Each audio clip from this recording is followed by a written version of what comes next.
ದುರುಪದೇಶ ಅಥವಾ ಸೈತಾನಿಂದ ಪ್ರೇರೇಪಿಸಲ್ಪಟ್ಟಂತ ಉಪದೇಶದ ಪ್ರಮುಖವಾದ ಲಕ್ಷಣ ಈ ಲೋಕದ ವಿಷಯಗಳನ್ನೇ ಹೆಚ್ಚಿನದಾಗಿ ಹೇಳುವುದು ಮಾತ್ರವಲ್ಲ, ದೇವರ ವಿಷಯಗಳನ್ನ ಅಲ್ಪವಾದದ್ದಾಗಿ ಕೀಳಾಗಿ ಮಾತನಾಡುವುದು. ಉದಾಹರಣೆಗೆ, ನೀನು ರಕ್ಷಣೆ ಹೊಂದಿದರೆ, ಅಭಿಷೇಕ ಹೊಂದಿದರೆ ಏನು ಪ್ರಯೋಜನವಿಲ್ಲ, ನಿನಗೆ ಲೋಕದಲ್ಲಿ ದೊಡ್ಡ ಐಶ್ವರ್ಯವಿರಬೇಕು, ಹಣ ಇರಬೇಕು, ಆಸ್ತಿ ಪಾಸ್ತಿಗಳಿರಬೇಕು, ಬಂಗಲೆ ಕಾರಿರಬೇಕು, ಅದುವೇ ಪ್ರಯೋಜನ ಎಂಬುದಾಗಿ ಹೇಳುವಂಥದ್ದು.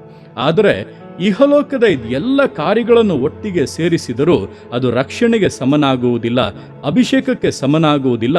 ಆದರೆ ಇವರ ಮಾತುಗಳು ತದ್ವಿರುದ್ಧವಾಗಿ ಇರುತ್ತವೆ. ಇದುವೇ ಸೈತಾನಿಂದ ಪ್ರೇರೇಪಿಸಲ್ಪಟ್ಟು ಮಾತನಾಡುವಂಥದ್ದು, ದುರುಪದೇಶ.